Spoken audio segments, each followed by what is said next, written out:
भारत में कोरोना को 3 महीने से ज़्यादा आए हुए हो गया है। ये लगभग 1,30,000 लोगों को संक्रमित कर चुका है अब तक और 4,000 लोगों की जान ले चुका है। और कोरोना लाने वाले अमीर अपने घरों में एयर कंडीशंस के अंदर आराम फरमा रहे हैं, जबकि 10 बाई 10 के कमरों में अपने 8-10 लोगों के परिवार के साथ रहने वाला गरीब 45 डिग्री टेम्परेचर में दर बदर भटक रहा है। कहने को उसकी मदद भी की जा रही है, पर जो एहसास है वो भिखारियों वाला दिलाया जा रहा है। और एक नया नाम भी दे दिया गया है, प्रवासी या प्रवासी मजदूर, जैसे वो साइबेरिया से उड़ के आया हो। यहाँ कौन प्रवासी नहीं है? जब देश का प्रधानमंत्री गुजरात से आता है और दिल्ली से सत्ता चलाता है तो वो प्रवासी नहीं हुआ। कई तस्वीरें तो फेसबुक या व्हाट्सएप पर घूमती मिल जाएंगी आपको, जिसमें कुछ गरीबों को इकट्ठा कर नेताजी 1 किलो आलू के साथ दयालु बने हुए हैं। गरीबों के साथ हर जगह फर्जीवाड़ा हो रहा है। गुजरात में तकरीबन 300 कोरोना मरीजों की मौत सिर्फ फर्जी वेंटिलेटर से हो गई है। मुंह पे ऑक्सीजन का डब्बा रख कर बताया ये वेंटिलेटर है और उनकी मौत हो गई। यहाँ पर एक चीज़ और है कि जिनके पास पैसा है और पावर है वो आज भी इस मौके को भुना रहे हैं।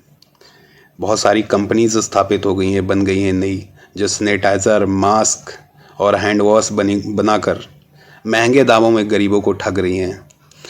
आज से लगभग 3 महीने पहले पूरे हिंदुस्तान से ये कहा गया कि जी आप घर में रहिए, कोरोना का खतरा हर तरफ फैल गया है। यहाँ कैसे रह के घर में गुजारा हो सकता है और कैसे सोशल डिस्टेंसिंग फॉलो की जा सकती है? जहाँ तड़का लग जाए तो पता चल जाता है कि पड़ोसी के यहाँ क्या बना है। शहरों में बाथरूम के साइज़ के घर में 10-10 लोग रहते हैं, तो कैसे पॉसिबल है ये सारी चीज़ें? लॉकडाउन करने से पहले ना तो इंतज़ाम किया और ना करने दिया, ना करने का टाइम दिया। अनाउंसमेंट कर दिया जी, बस आज रात 12 बजे से कोई बाहर नहीं निकलेगा। भाई, घरों में बैठने की जगह नहीं है, एक एक रूम में 10-10 लोग सोते हैं। तब ये सरकार की नज़र में अदृश्य बने हुए थे और अब ये बाहर निकल रहे हैं।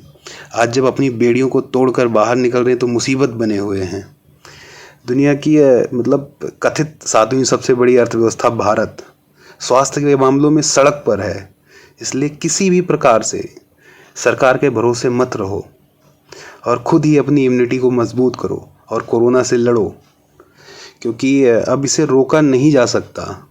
ये भारत के 80% आबादी में फैलेगा, क्योंकि कोरोना भारत के हर हिस्से, गली कूचों में सरकार की गलत नीतियों से फैल चुका है। अगर सरकार जो अब कर रही है वो पहले करती, लोगों को व्यवस्थित करके लॉकडाउन लगाती, तो शायद इस हद तक कोरोना ना फैलता। और ये भारत के जिनको कथित प्रवासी कहती है, एक प्रवासी एक ट्रक में 100-100, 200-200 भर के कोरोना बांटते हुए गली कूचों में, मोहल्लों में जाते हैं, शायद ये ना होता। पर एक बात ये अपने दिमाग में बिठा लो कि कोरोना से हर कोई मरेगा नहीं। हाँ, नुकसान होगा, सबसे ज़्यादा उन लोगों पर असर पड़ेगा जो बुजुर्ग हैं, नवजात शिशु हैं या किसी बीमारी से ग्रसित हैं। और हाँ, एक बात ये भी जान लो कि आपके पास अब बचने का कोई रास्ता नहीं है, क्योंकि सारी चीज़ें कंट्रोल से बाहर हो गई हैं। लॉकडाउन का सारा इफ़ेक्ट ख़त्म हो चुका है। जितना भी नुकसान हुआ और लोगों की कुटाई पिटाई हुई, सब बेकार है। अभी तो बस भुखमरी का नंबर आ गया है और लोगों के पास पैसे भी नहीं रह गए हैं। ट्रेन, बसें, प्लेन सब चल चुके हैं। 31 जून तक लॉकडाउन कह लो, इसके बाद सोशल डिस्टेंसिंग कहना या कोई नया नाम आ जाएगा वो कहना। हॉस्पिटल में धक्के खाना, और ज़िंदा बच गए तो ठीक है, नहीं तो भारत में हुई कोरोना से मृत्यु और उस मृत्यु दर में टोटल जो नंबर आएगा उसमें आप इतिहास बन जाओगे।